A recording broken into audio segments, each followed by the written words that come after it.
Gusto ko sana mag-check sa 4-hour pattern eh. 4-hour time frame. Kaso naka-free version lang tayo. So hindi pwede. Feeling ko sa 4-hour may makikita kang ano dyan. May makikita kang tawag dun. May makikita kang bullish divergence.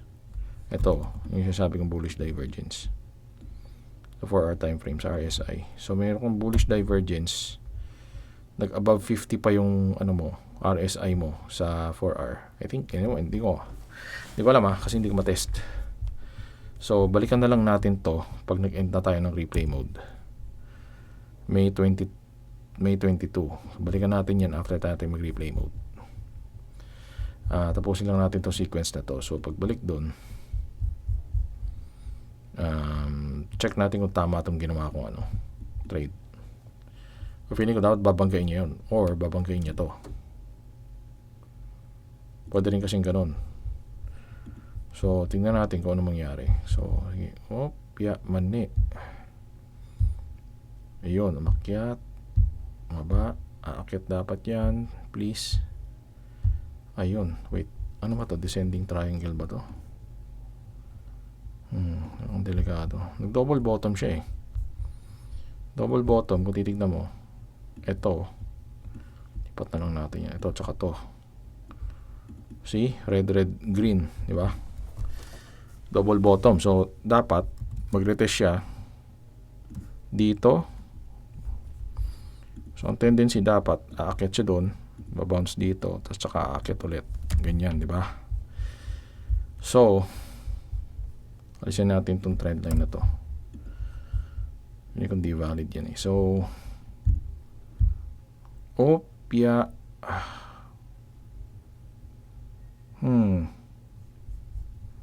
nangyari? Nabasag dito. Okay, mali itong trade. Hindi ito dapat Hindi ko napansin, merong dito. Merong descending triangle dito. Nag-build up yung mga candle, nabasag yung support. Meron siyang level dyan. Nabasag. So, pag may maliliit na candle, kailangan titigan natin mabuti kung ano yung ginagawa niyang pattern. Kasi mukhang nabasag eh. So, since nabasag siya, may chance talaga na mag-stop loss to. Pero yan na natin. Tignan natin kung ano mangyari. Nag-fake out. False break. Tignan natin. Wasak talaga. Dapat nag-short tayo dito. Ito yung unang false break dito. Ito yung false break. So, nag-green. Tapos bumaba.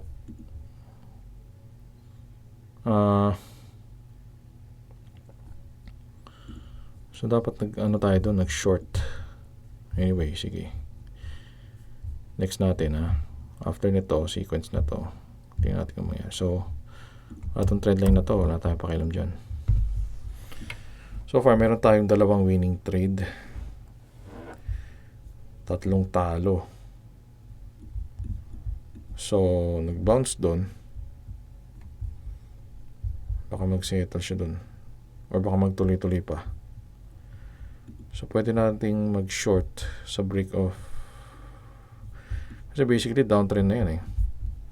Nag-triple top siya doon. 1, 2, 3. Bumagsak.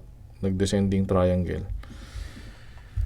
Okay, so ito yung build up. Tapos bumaba. Nabasag. So pagbasag niyang ganon, supposedly, aakyat yan. Unless na talaga matindi yung downtrend. Baka umakyat pa yan. Aakyat siya dito. Tsaka siya magbababa ulit. Tingnan natin. Kung muna tayo mag-trade. So, okay. Pwede tayong mag-short. Kaso may dito eh. Flip natin yung chart. Pwede kasi mabasag yan eh. Kung mag-short ka, dito, sa top nung flag. Tapos yung stop loss mo dito. So pag bumaba yung price doon, automatic siya mag-execute yung order. Balik rin ulit natin yung chart. Tama. Magsak siya dyan. Pwede rin kasi mangyari, yung triple top mo babaliktad, magiging double bottom. So huwag muna tayo mag-short kasi may resistance, may support dito. So alisin na natin itong mga to. Arrows. Tanggalin natin yung arrows. Arrow. Tanggalin natin lahat yan. Hindi siya gumanon. So dapat pala dalawang possibility yung tinitignan natin. So kailangan natin i-check kung aakyat or bababa yung price. Hindi lang tayo pwedeng nakafocus sa isang direction. So nag-build up dito pero may support. So tignan muna natin. So kung aakyat yan, dapat babangga dito tapos magre-reject pa akyat. Kung bababa yan,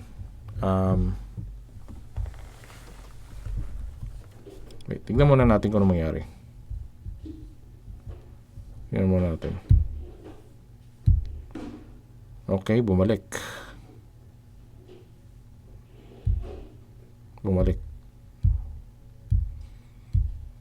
Re-retest siya doon yata sa may level na yun. Bumaba. Tingin ko abutin yun. Ayan, inabot niya. So nag-break out dito, niretest niya. Pag may rejection yan, mag-short tayo. Okay, so kung aakit yan doon, pag nag-retest dito, tsaka tayo mag-enter pa akyat. Yan, so nag-rejection, di ba? 3 candle sunod-sunod. So mag-short tayo ngayon. Yan, binasag niya eh. Nag-retest. Short natin hanggang dito. 1.12. Sana tumama ka, no? Ay, shoot. Binasag. Sorry, guys. Okay, so umakyat dito. Boom. Nag-fake out.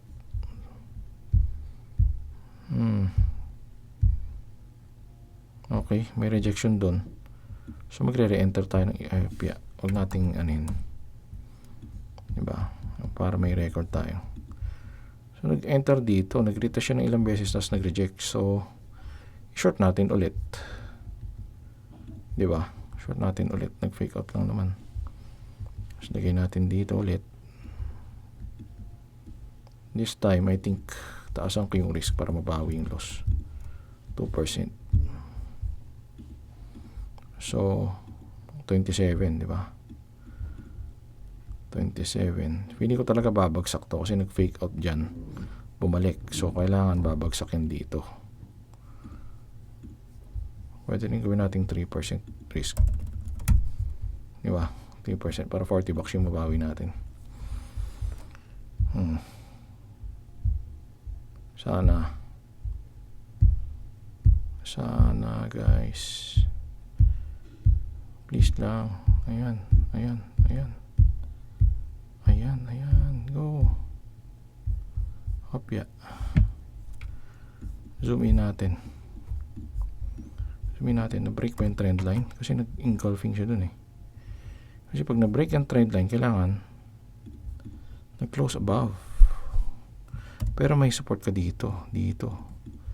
Dapat babalik siya. Pag binutas niya to, kailangan mag-exit trade na tayo. Hindi niya binasag. Okay. Guys, may rejection dito. Pwede na tayo mag-TP actually. So kung mag-TP tayo dito, $28 yung mababawi natin. Tignan natin kung ano yung susunod na candle. Kung abutin ba niya yung highs na nandito. Kasi mayroon pa siya dito dito. Dapat hindi mabasag to. Ito. So mag-exit na ba tayo? Mag-exit na lang tayo kasi ang laki ng wick eh.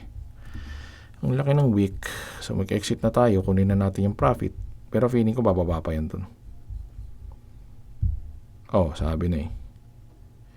Inabot niya yung highs. So imbes sa 28, dapat sana ang nakuha natin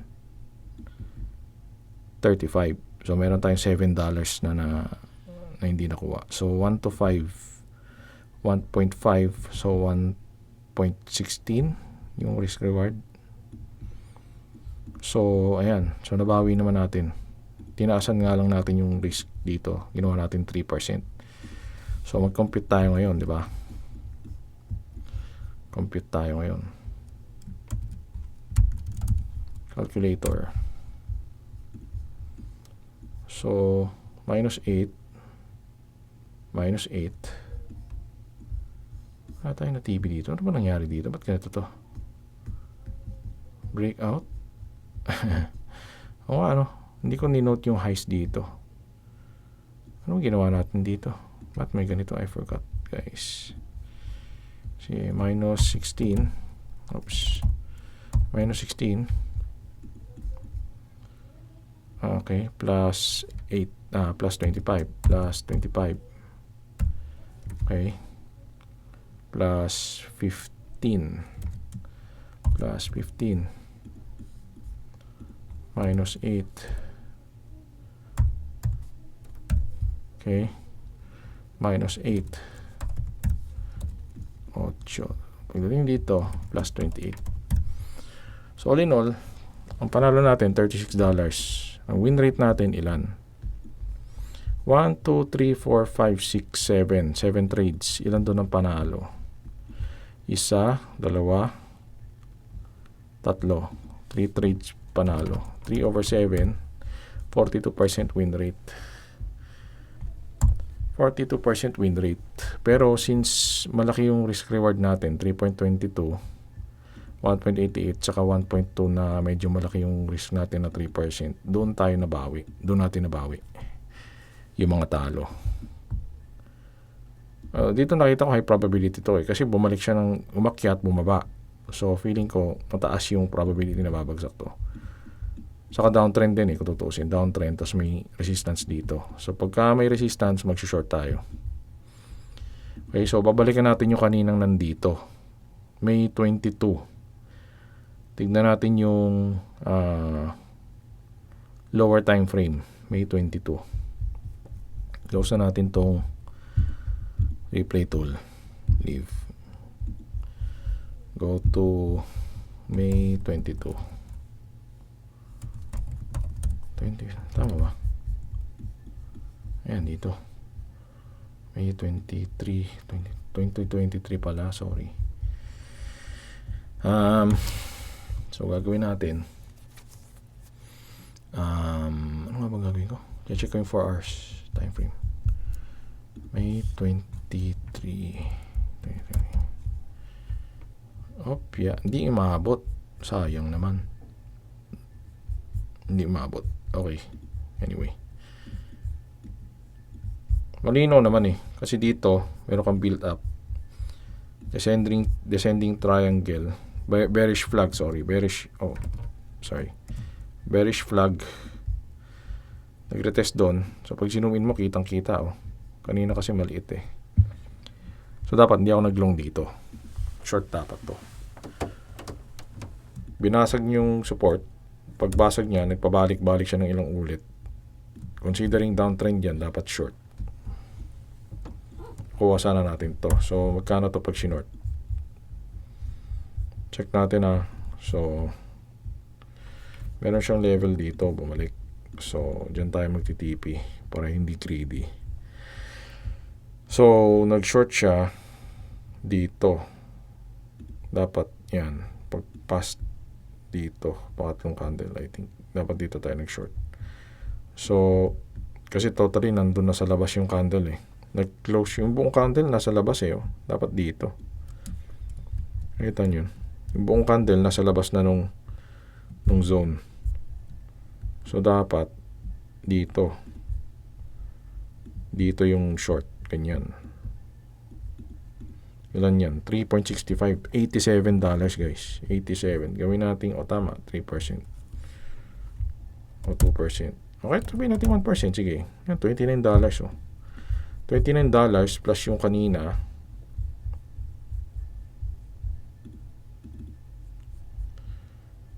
$29. Plus yung kanina, plus 29. Diba? $50 plus yung panalo natin dapat.